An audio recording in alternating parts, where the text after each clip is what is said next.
Keenan here for DevilsDigest.com alongside our publisher, Hod Rubino.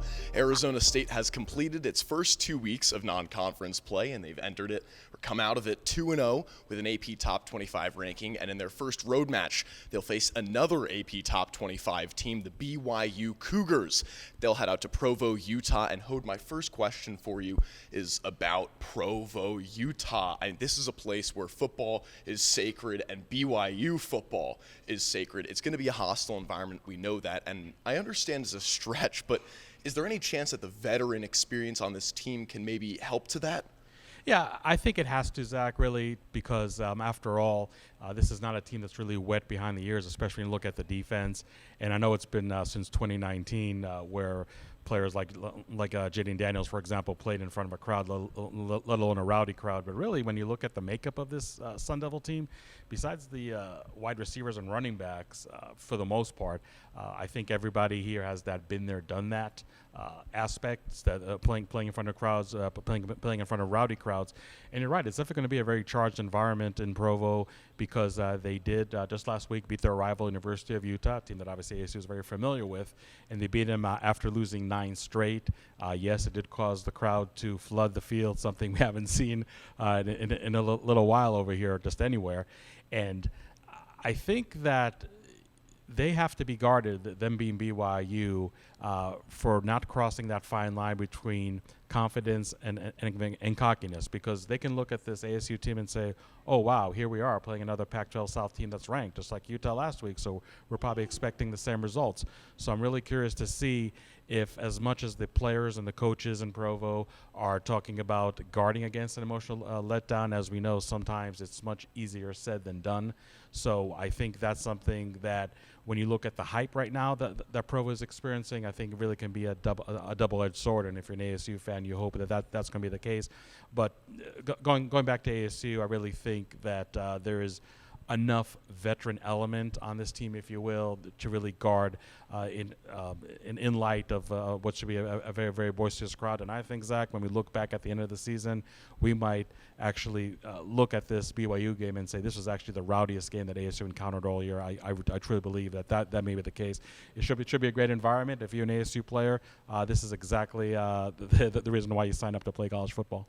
We'll start our preview of the team portion with the offense first. And for a team that's 2-0, an AP Top 25 team, this isn't the strongest unit of the team, the offense. It seems like they've struggled a little bit to put points up on the board, I believe averaging 25 points this season in 2 games. And they're also, it seems like this team has been able to run the ball better than it has been able to pass. Not unfamiliar from a team you and I are familiar with. Yeah, exactly. I think in a lot of ways this team does mirror ASU in so many ways on offense. And they averaged 25 points, and it's not like they had an offensive explosion one week and a real anemic offense the other week that just kind of bounces everything out. They scored 24 and 26 points in their 2 wins against University of Arizona and Utah. So this is definitely not an offense that I think really should, quote-unquote, scare Arizona State. Now, they do have a very mobile quarterback in Jaron Hall. They have a very competent running back, definitely the best one ASU have seen to date so far this season in Tyler Algier. But overall, this is a team that, like you said, is really somewhat one-dimensional. When you look at an ASU run defense, who we definitely had some questions going into the season with the absence of Jermaine Lole, how good they're going to be against the run. Sure, you can look at the caliber of the running game for Southern Utah and UNLV and say it's nowhere close to that of BYU, but nonetheless, at some point you need to take care of what you need to take care of. And when it comes to the run defense by the Sun Devils, I think that's definitely been a strong component. Maybe some of you wouldn't say a surprise, again, because of the absence of Lole, but the fact that the run defense for ASU only yields 83 yards on average on the ground, I don't think that's something that BYU is looking at in terms of a stat that they're looking at chops at, so to speak. Now, again, I mean, ASU definitely is going to have their hands full compared to the first 2 opponents that they played so far. And I think that you look at the UNLV game, and it's maybe a glass half full, half empty when you talk about dealing with a mobile quarterback. As we know, Doug Brumfield was really operating without any consequences, if you will, especially running the ball against this ASU defense in the first half. But to credit the ASU coaching staff and the players for making the correct halftime adjustments and stopping Brumfield in the second half, really neutralizing the running game, really neutralizing the whole offense with the Rebels for that matter. So I think ASU is coming into this game feeling confident that they can halt a mobile quarterback in their tracks, but I don't think they have the luxury, quote unquote, to really take an entire half to figure that out, because again, you are playing against a much better team, a better quarterback, better running back, better offense altogether. So ASU really needs to figure out things early, not have those quote unquote dirty eyes, be very gap disciplined. But at the same time, Zach, I think you always have to be guarded about teams that are so running oriented, because you are going to put more men in the box to stop them, and you don't want that offense to lull you asleep, running the ball 5-6 straight times and then going over the top for a big passing play. Not that I don't think the ASU secondary can handle the BYU wide receivers, but that still does open the door when you do commit too many people to the line of scrimmage, and you have your cornerbacks, as talented as they are, on an island more often than not. So again, I think that ASU, just by the opponent that they played last week against UNLV, they definitely do have the know-how, if you will, on how to stop a mobile quarterback. But there's no doubt that BYU, their quarterback, their running back, the entire offense is definitely going to be a tougher challenge than what ASU faced last week and the week before, for that matter. Let's shift our focus from the Cougars' offense to the defense. And with that, the stronger side of the ball, they've been averaging, I believe, 16.5 points per game conceded, which is less than half of what ASU has been averaging in scoring.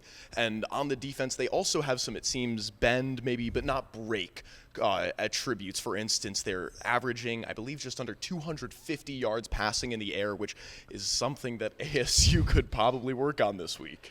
Yeah, Zach, to me, it's a real dilemma right now if you're Zach Hill, the offensive coordinator, because, and I really hate to talk about it again, but again, I'm not the only one that's talking about this ASU passing game just not getting on track, not taking advantage of secondaries that come into Tempe after being absolutely lit up by the opponent the previous week, and the ASU passing offense really almost like lets them off the hook. And I understand there's some negating factors, whether it's penalties in the first game against Southern Utah, whether it's an ASU defense that really could not get off the field in the first half against UNLV and really didn't give the ASU offense that many opportunities to begin with. And then you had the interception by Jaden Daniels in the first drive in that UNLV game. So sure, there are some negating factors, if you will, that are really not letting this ASU passing game to really explode, or even just play a little above average compared to what we've seen in the first 2 weeks. So is this really going to be the week when you look at the stats, when you look at what at a BYU team that just 2 weeks ago against the University of Arizona gave up 345 yards in the air? And really, let's take all the bias and the rivalry outside. The University of Arizona passing game is nowhere close to that of Arizona State. So you just look at that factor and say, well, if U of A was able to do it, how come ASU can't even come somewhat close to doing that? But as Orm Edwards said, a stout defense, a stout running game do travel really, really well. And ASU definitely does have that, especially in the run defense department, which, again, I think can really cause issues for the BYU offense. And obviously with the running game, they're getting Chip Trainin back, who did not play last week against UNLV. I'm not expecting Jenny Daniels to run anywhere close to his career high of 125 yards last week, but has he really given the BYU defensive coordinator something to think about going into this game? Absolutely. So I just still think that we are going to see more of the bread and butter of the ASU running game, and maybe the passing game still taking somewhat of a backseat, and not so much because ASU can't do it, but because maybe the circumstances, the loud crowd, the road environment, maybe just lend itself for ASU to really take the air out of the ball, but really doing that by a ground attack, really taking the crowd out of it, really making sure that you have as much ball control as possible, really keeping that BYU offense off the field as much as you can. And also, when you look at the BYU run defense, I mean, sure, they have pretty good numbers. I think averaging 136 yards so far in 2 games, but against the University of Utah, a team that really played catch-up the entire contest on Saturday, BYU still gave up over 190 yards on the ground. And I'm not saying that the Utah running game is light years behind that of ASU, but again, I would definitely put the ASU running game ahead of that of Utah, ahead of a lot of other teams in the Pac-12. So if you're Zach Hill, the offensive coordinator, as much as you want to really jumpstart this passing game, when you see a deficiency in terms of the BYU run defense that was exhibited less than a week ago, why not really exploit that, because again, it really is the staple, really is the identity of your offense to begin with. So as much as me and a lot of other people would like to see this ASU passing game eclipse the 250-yard mark, I don't know if it's really going to happen this week in Provo, but I think that if ASU is running the ball well, which I expect them to do so, maybe there's not going to be as much of a need this week compared to some games later on, especially when you get into the Pac-12 schedule. Even if the ball may fly a little easier at altitude, ASU may sticking away from the pass game. We know what to expect from ASU. We've examined the weaknesses and the strengths of this BYU squad. So, Hode, with all that in mind, we've got an AP Top 25 matchup on our hands, the first of the year for the Sun Devils, hopefully not the last of the season. How do you expect this game to go? BYU 2-0, ASU 2-0. You're 2-0 in picks. Someone's got to break this week. Yeah, I guess something it does have to give, Zach. Look, you can talk as much as you want about the Pac-12 being down, but ASU, with looking at BYU's record right now, beating not only two Pac-12 teams, but two Pac-12 South teams that ASU is very familiar with, they definitely have the undivided attention of the Sun Devils right now. Even if BYU for some reason would not be ranked coming into this game, this is a game that I think that ASU is absolutely going to take really, really seriously.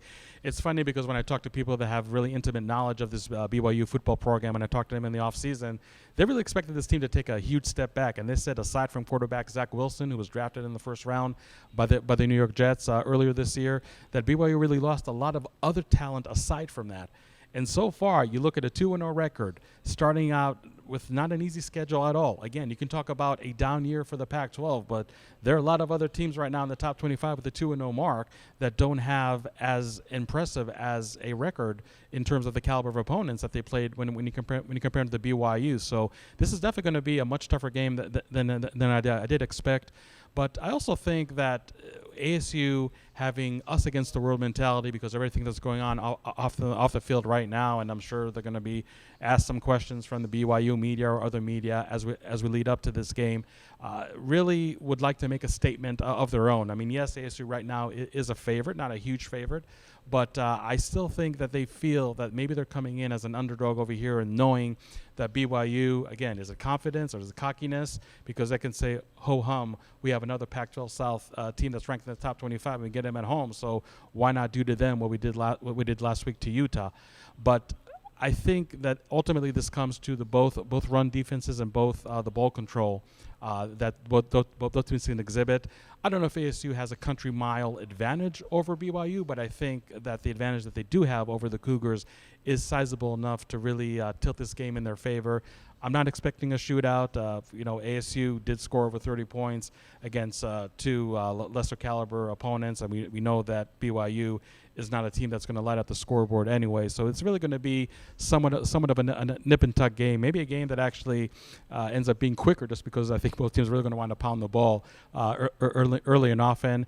But I think that in somewhat of a slugfest, I see ASU coming on top 26-20 in Provo, Utah. Hope we're looking forward to it. Thank you so much for your time today for this preview. For all of your in-game and post-game coverage, make sure you keep it locked in to DevilsDigest.com. While you're at it, make sure you give us a follow on Twitter at DevilsDigest. The two of us have a flight to Salt Lake City to catch, so in the meantime, I'm Zach Keenan. For our publisher, Hode Rubino, we'll see you on the ground in Provo this weekend for Week 3.